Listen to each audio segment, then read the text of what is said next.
Kita main tebak-tebakan bentar ya. Ada berapa kata Erwina yang muncul di film ini? Jadi kalau kalian nggak tahu, Bang, Erwina apaan sih, Bang? Oke, ada satu karakter, ya karakter utama dari film ini yang diperankan sama Taskia Namia. Udah jelas-jelas muncul di posternya nih ya. Namanya Erwina. Tapi sepanjang 1 jam 40 menit gue nonton film ini.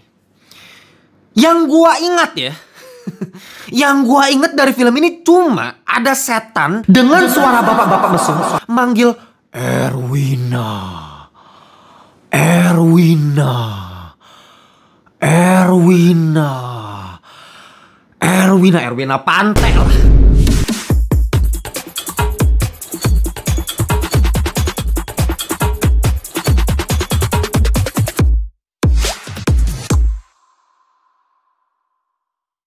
Welcome back to Ngelantur Indonesia. Skui nonton, skip, blow on. Jangan lupa kalian semua, bersama host kalian Timothy Fidelo, kita masuk di segmen review.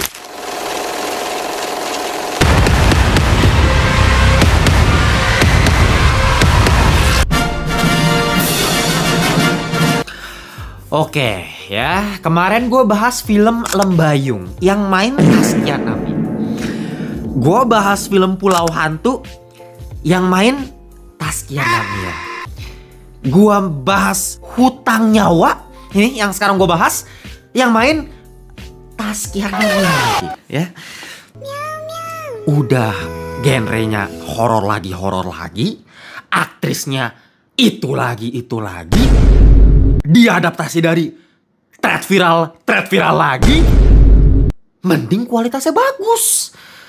Masalahnya kualitasnya hancur lagi anjing. Tapi pertama-tama gue pengen mengucapkan dulu terima kasih sebesar-besarnya buat V-Cinema. Menurut gue V-Cinema keren ya, meskipun filmnya kayak beginian. Karena menurut gue ya PH yang mau menerima kritikan itu bener-bener bisa hitung jari. Sumpah, gue kagak bohong ya. Di Indonesia PH yang bener-bener mau menerima kritikan itu hitung jari. Nah, V-Cinema ini ada salah satu yang menurut gue sangat-sangat menerima kritikan dari gue. Jadi sebelumnya ya tepat satu film sebelum film yang satu ini kan Wanita Ahli Neraka ya. Ya lu bisa lihat sendiri meskipun gue nggak sempet bikin reviewnya. Gue udah bikinin di tier list movie of the month. Lu bisa lihat seancur apa filmnya, di tier apa itu. Nah kemarin V-Cinema tuh ngundang gue ke screening perdana dari film Wanita Ahli Neraka. Dan gue inget banget pas lagi di mall tuh, gue cepet-cepet pulang kan dari screening, turun lift, tapi liftnya salah, malah naik lagi ke bioskop. Buka-buka nih pintu lift ya, depan gue udah ada om-om, gue nggak tahu siapa, ternyata sutradaranya. Terus kayak nih ngelantur nih, jadi ada media tuh di belakangnya langsung gerombolin gue mintain pendapat. Nah gue bilang dulu nih, karena kan filmnya hancur ya, jadi gue bilang negatif nggak apa-apa nih. Mereka mikir-mikir, terus mereka, oh ya nggak apa-apa. Besoknya gue diundang lagi ke kantor V-Cinema, diajak makan-makan sama reviewer dan media lainnya waktu itu. Dan bahkan produser dari Wanita Ahli Neraka sama sutradara pun sangat-sangat mengapresiasi kritik dari gue. Dan gue sangat-sangat mengapresiasi V-Cinema untuk melakukan hal yang seperti itu. Meskipun ya, lagi-lagi di sini filmnya harus gue kritik abis-abisan karena menurut gue ini hancur lebur juga nih. Dan buat kalian yang nanya, Bang, dulu kan V-Cinema bikinnya 3 musuh di Jakarta, Mencuri Raden Saleh, terus kemarin terakhir ada Heartbreak Motel. Kenapa sekarang bikin 2 horor kayak beginian sih, Bang? Karena pas kemarin gue makan-makan sama Mas Angga 2 Mas Songko juga, Mas Angga bilang kalau memang tahun ini tuh tahun coba-cobanya V-Cinema. Baru tahun depan nanti mereka baru tancap gas lah. Apalagi ada film animasi Jumbo ya, gue udah bahas juga di shorts tuh ya.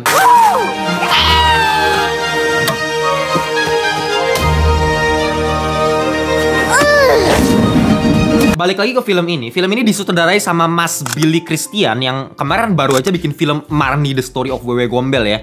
Dan lagi-lagi kisahnya diambil dari thread viral Twitter. Dan yang membagongkannya ya, thread viralnya ini ditulis sama seorang sutradara. Ini ironisnya ya, sutradara yang menurut gue tuh taste-nya tuh cukup bagus dari film-film sebelumnya, yaitu Mas Yosep Angginon ya. Kemarin gue baru bahas filmnya tuh Tebusan Dosa.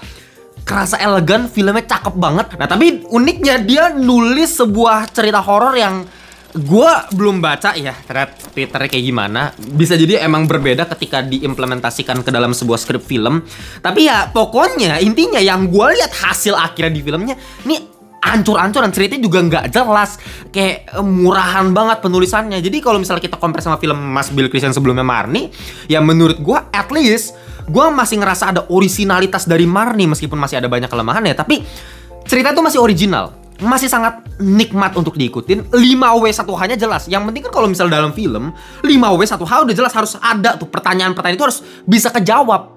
Nah, sedangkan di film ini kopong sih menurut gue filmnya karena dia ambil dari thread viral. Oke, sinopsis singkatnya tuh gini. Ada seorang anak bungsu yang namanya Erwina, yang dimana dia kena sandwich generation. Lagi-lagi nih visinya masih bawa-bawa dari film Home Sweet Loan ya. Ini versi horornya kena sandwich generation gitu si Erwina ini, dimana ayahnya udah nggak ada, tinggal ibunya dan adiknya.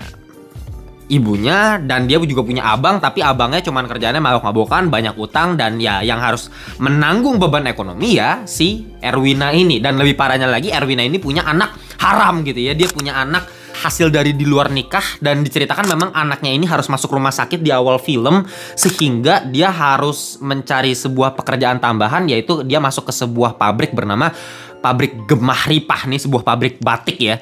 Dan dia diiming-imingi janji untuk dapat bonus supaya bisa naik tingkat dan bla bla bla.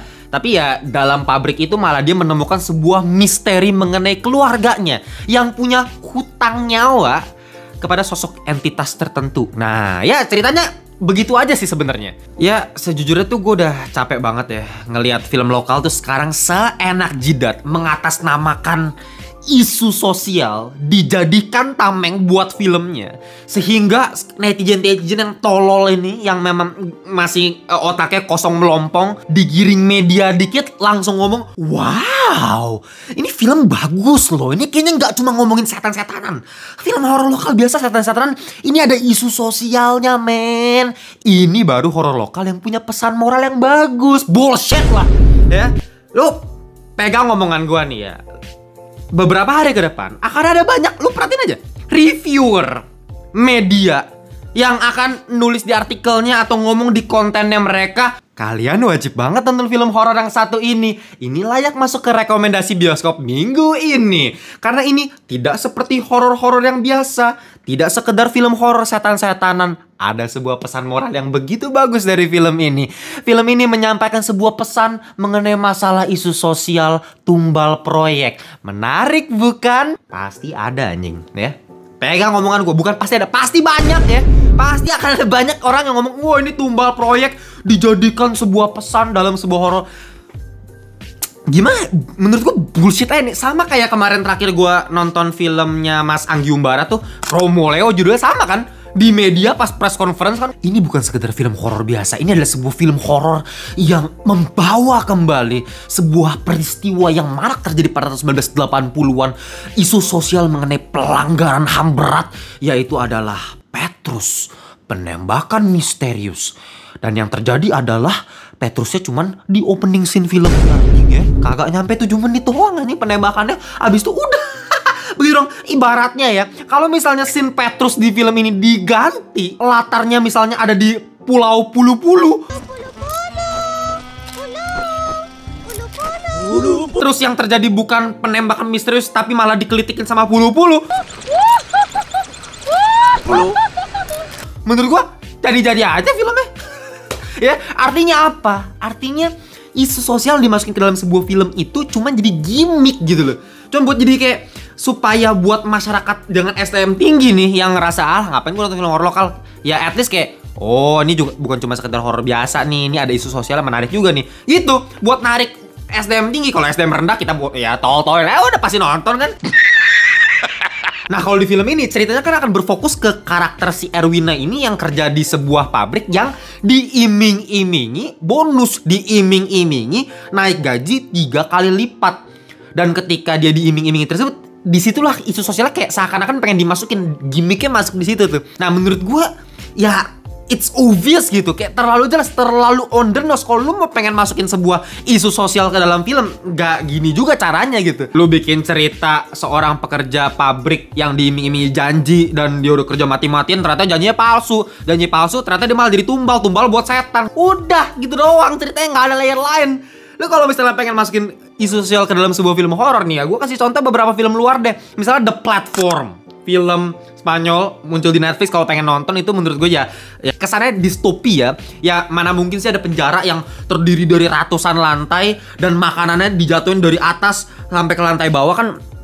nggak make sense sebenarnya. Tapi itu kan sebuah alegori dari kapitalis di dunia nyata tuh seperti apa. Orang yang berada di lantai paling atas ya mereka makan tuh sepuasnya aja, seenak jidat mereka aja, nggak mana peduli ya kan. Mumpung mereka bisa makan berada di paling atas ya mereka makan sebanyak-banyak. Jadi ketika makan itu turun sampai ke yang paling bawah ya paling bawah udah nggak dapat apa-apa, udah kelaparan mati udah gitu. Itu kan kondisi ekonomi yang ada di kehidupan nyata dan divisualisasikan dengan begitu bagus, dengan gore-gornya yang begitu mengerikan juga, terrifying, suspense juga dapat. Itu baru film horor yang masukin isu sosial yang subtle gitu loh.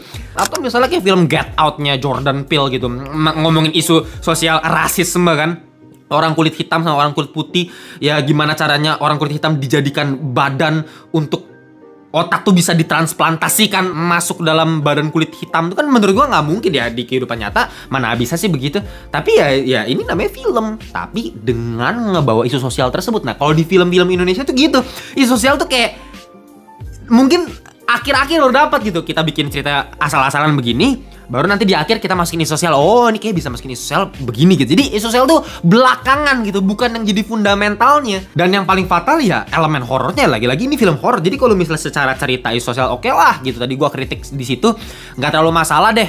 Yang paling masalah ya horor ya. Kalau misalnya horornya nggak sama sekali nggak mencekam ya ini akan sangat gagal sebagai film horor. Dan di sini gue nonton 1 jam 40 menit sepanjang film tuh cuma ada satu adegan yang bisa bikin kayak jiwa gue mau keluar dari badan gue, ada sih. Dan itu nggak cuma buat gue pribadi ya, gue ngerasa kok, kan gue kemarin ikut gala premiernya ya. Jadi kalau misalnya film-film horor biasa kalau ada jumpscare yang memang berhasil bikin penonton kena gitu ya, orang pasti ketawa gitu. Jadi kayak langsung wow heboh semuanya gitu pas kena jumpscare. Wow itu artinya berhasil tuh kena penonton. Kalau misalnya jumpscare biasa-biasa aja ya diam-diam sepi, krik krik krik gitu kan. Dan sepanjang film ini banyak banget jumpscare yang dimasukin yang nggak perlu sama sekali. Jumpscare maksa dimasukin gitu. Setiap 10 menit ada jumpscare, dan hunting gitu aja.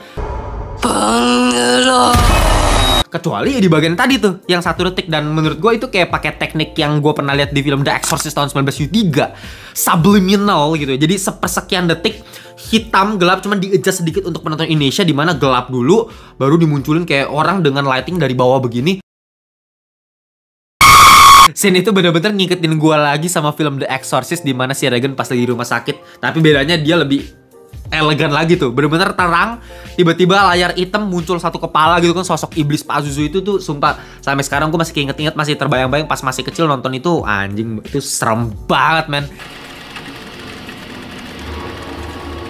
Tapi ya itu doang yang berhasil gitu. Selebihnya gue nggak tahu ya apa yang terjadi sama Mas Billy Christian. Jadi buat kalian yang nggak tahu, gue tuh sebenarnya pernah ngobrol sama Mas Billy waktu itu pas lagi di film Marnie ya. Dan gue ngerasa taste-nya tuh not bad gitu. Mas Billy tuh bagus, dia visinya bagus. Ketika kita ngobrol-ngobrol bareng ya, dimana dia nggak suka jumpscare gitu. Dia bilang jumpscare tuh perlu ada pesan yang disampaikan gitu. Nggak bisa cuma asal jumpscare murahan gitu. Dia bilang gitu kan. Tapi entah kenapa yang gue rasakan di sini kok kerasa kayak kebalikannya. Sedangkan waktu itu pas gue ngobrol sama Mas Billy pernah ngomong ya kadang-kadang sebagai saudara tuh kreativitasnya tuh memang agak terbatas karena ada produser yang menaungi sutradaranya gitu kan. Kadang-kadang sering terjadi produser itu minta 5 menit sekali atau 10 menit sekali ada jumpscare dikasih. Oke lah.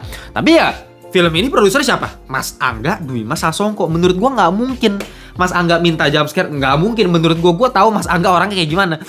Jadi ya kayaknya memang Mas Billy yang mau naruh jumpscare kayak begituan. Dan banyak banget jumpscare yang gak penting dan gak bikin kaget sama sekali. Penonton hening loh, krik-krik kemarin pas lagi gala premier. Ya mungkin ya ini prediksi gue aja ya, karena film itu pengen ngasih banyak dialog. Jadi memang Act 1, Act 2 filmnya tuh dialognya panjang-panjang semua gitu. Dan karena dialognya panjang-panjang, entah kenapa mungkin Mas Billy agak kebingungan untuk masukin part horror di mana. Ya udahlah kita selip-selipin aja gitu ya, di sepanjang dialog tuh nanti ada horor di sini, ada jumpscare di sini, jumpscare di sini. Mungkin. Tapi ya mending kalau misalnya kayak film Tebusan Dosa kemarin yang oke lah secara horor misalnya kurang, tapi dialognya at least berisi gitu. Dialog panjangnya bagus, actingnya bagus-bagus semua, penulisannya juga bagus. Nah, sedangkan di film ini dialognya hambar banget, actingnya juga aduh jelek banget. Bener-bener kerasa mediocre semuanya dari segi dialognya, diskusinya. Yang kerasa berbobot tuh cuma Nia Taskianam ya sebagai pemeran utamanya. Dia yang kerasa memang punya pengalaman sendiri gitu. Sedangkan yang lainnya kok kerasa kayak kurang jam terbang ya. Apalagi Rachel V-nya lagi. Aduh, actingnya parah banget ya. Terus ada Muhammad Khan juga, yang setahu gue juga dia punya debut acting yang luar biasa ketika dia main di filmnya Mas Garin Kucumbu Tubuh Indahku. Langsung dapat Piala Citra kan dia di situ. Tapi di sini kurang banget gitu. Dialognya flat banget ya, mungkin karena penulisannya tadi ya sama arahan sutradaranya juga. Dan yang paling masih kebayang-bayang di otak gue juga nih ya, ini karakter Awang yang diperankan sama Muhammad Khan tadi. Ada satu scene di mana dia joget-joget kagak jelas sumpah. Tiba-tiba aja nih masuk musik lagu santai dari Nona Ria. Matahari telah berjanji, dia akan datang esok pagi, tersenyumlah. Yang secara vibes lagunya tuh udah horor banget ya, musik klasik era 40-an banget. Padahal itu lagunya bisa tergolong baru lah, belum nyampe 10 tahun yang lalu ya, 5 atau 6 tahun yang lalu baru dibuat. Dan memang kental akan nuansa horornya, bahkan dipakai juga di film Ratu Ilmu Hitam kalau nggak salah nih lagu. Kemarin gue juga pas kepik jalan-jalan muncul lagu ini juga, jadi musiknya memang udah bagus banget nih. Tapi pas musik main terus gue inget banget si Awang ini joget-joget kayak begini-begini. Ya lebih cocok jadi masuk meme aja gitu ya. Disaingin aja tuh lomba dance sama Bully Maguire sekalian.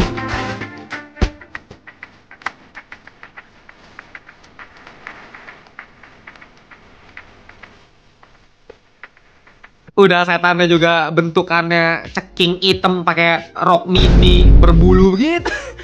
Aduh, tapi ya gue nggak tahu ya. Coba kalau kalian udah nonton film ini tulis di kolom komentar, gue pengen tahu pendapat kalian. Ya gue akan kasih final score 4,2/10 alias sampah. Ya masih di sampah karena gue bosen banget ngantuk nonton dialognya. Yang paling masa dialog deh. Kalau misalnya film secara skripnya kurang tapi dialognya at least actingnya bagus, masih bisa dinikmati gitu loh. Tapi kalau udah dialognya kayak begini, setannya kayak begitu, jump scare kebanyakan. Oke, gitu aja untuk video kali ini. Kita jumpa di video berikutnya. Bye-bye semuanya.